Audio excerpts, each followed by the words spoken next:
Assalamualaikum konco Web TV.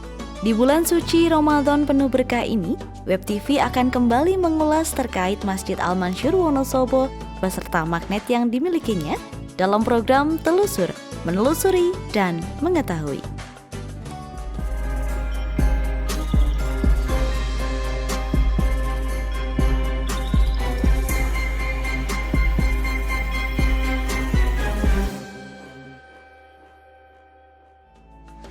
Berdiri tahun 1847, Masjid Al-Manshur menjadi saksi bisu sejarah awal mula berdirinya Kabupaten Wonosobo, khususnya dalam bidang penyebaran agama Islam. Hingga kini, Masjid Al-Manshur tak pernah sepi pengunjung. Selain untuk beribadah setiap hari, Masjid Al-Manshur juga menjadi lokasi referensi masyarakat dari sejumlah penjuru tanah air untuk berziarah. Karena di kompleks masjid tersebut terdapat makam salah satu tokoh penyebar agama Islam di wilayah Wonosobo, yakni Kyai Walik. Konon, Kyai Walik merupakan satu di antara 3 tokoh pendiri Kabupaten Wonosobo, yaitu Kyai Walik, Kyai Kolodete, dan Kyai Karim. Mereka dipercaya membuka hutan belantara yang kini menjadi Wonosobo hingga menjadi pemukiman dan menyebarluaskan ajaran agama Islam bagi para penduduk.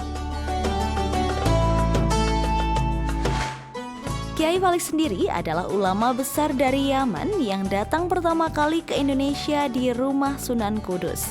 Setelah 4 tahun, ia diajak Sunan Kalijaga berdakwah. Sunan Kalijaga berdakwah ke Jawa Tengah bagian selatan hingga ke Mataram.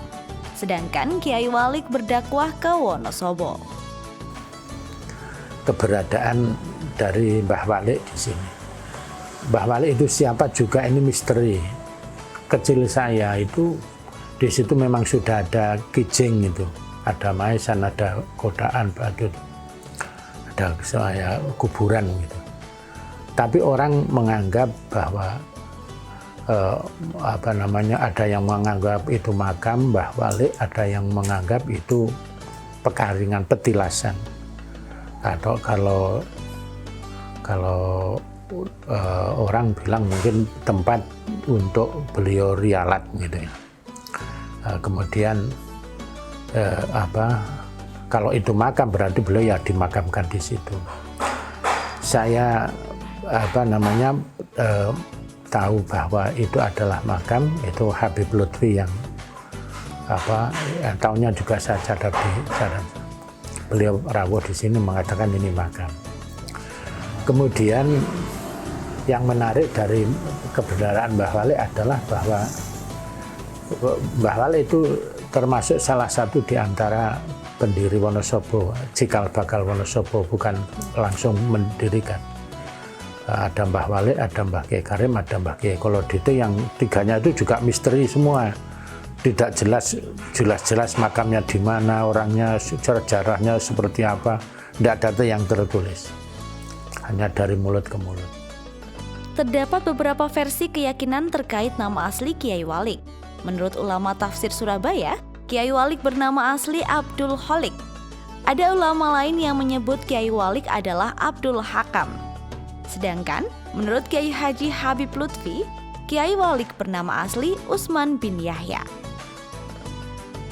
Dari berbagai sumber yang diperoleh, Kyai Walik merupakan tokoh ulama yang paling dekat di hati rakyat, serta seorang figur pemimpin sejati sekaligus disegani pada zamannya.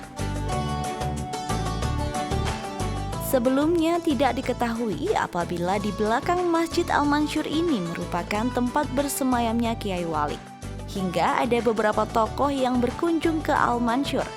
Di antaranya adalah orang dari Kasunanan Surakarta yang datang ke Masjid Al-Manshur untuk sholat. Saat melihat ke belakang masjid, ia menemukan ada makam kuno yang kemudian dipercaya merupakan makam dari salah satu perancang berdirinya kota Wonosobo ini.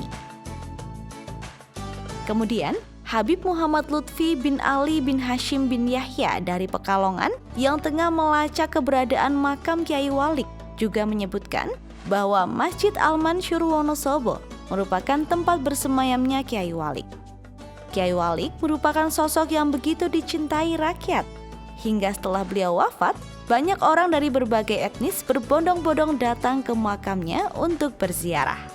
Yang menarik itu adalah bahwa yang datang di makam Mbah Walik itu sejak dulu orang macam-macam, dari etnis Tionghoa juga datang, orang agama lain juga datang. Ini kalau saya menduga itu adalah kelihayan beliau dulu bergaul dengan elemen masyarakat yang memiliki macam-macam latar belakang etnis maupun keyakinan. Sehingga kemudian beliau membawa agama Islam di Wonosobo. Masuknya agama Islam yang dulu Wonosobo ini dikenal sebagai kota tua karena Hindunya, Islam masuk di Wonosobo dengan damai, tidak ada konflik. Bahkan ketika beliau wafat pun ini banyak yang berziarah masih merasa memiliki. Jadi itu yang dugaan saya itu seperti itu, karena tidak mungkin ketika orang memusuhi orang etnis lain kemudian orang itu mau datang ke makamnya, kan tidak mungkin. Itu saya yakin orang Cina misalnya datang itu karena mendapatkan cerita dari nenek moyangnya begini-begini, kamu ke sana, kamu itu. Tapi saya belum pernah juga nanya-nanya sahabat kok datang ke sini itu apa, dari siapa, dan tapi itu mungkin bahan dari saya mungkin bisa digali lebih lanjut. Awal mulanya, para peziarah makam Kyai Walik yang berada di belakang Masjid Al-Manshur ini banyak yang datang sambil membawa makanan dan membakar kemenyan serta berdoa. Seiring berjalannya waktu, kegiatan ziarah diisi dengan membaca Yasin dan berdoa. Setelah itu, mereka mengikuti pengajian setiap hari Sabtu di Masjid Al-Manshur. Masjid tertua itu memang memiliki tradisi pengajian setiap hari Sabtu yang disebut setonan. Jamaah yang datang pun terus mengalami peningkatan. Tak hanya kegiatan berziarah dan pengajian setonan, rupanya Masjid Al-Manshur memiliki segudang daya tarik tersendiri. Lantas, apa sajakah itu? Simak dalam program Demi Masa Web TV yang akan tayang segera. Jangan lupa like, komen, share, subscribe, dan nyalakan tanda loncengnya agar tak ketinggalan penayangannya. Telusur, menelusuri, dan mengetahui.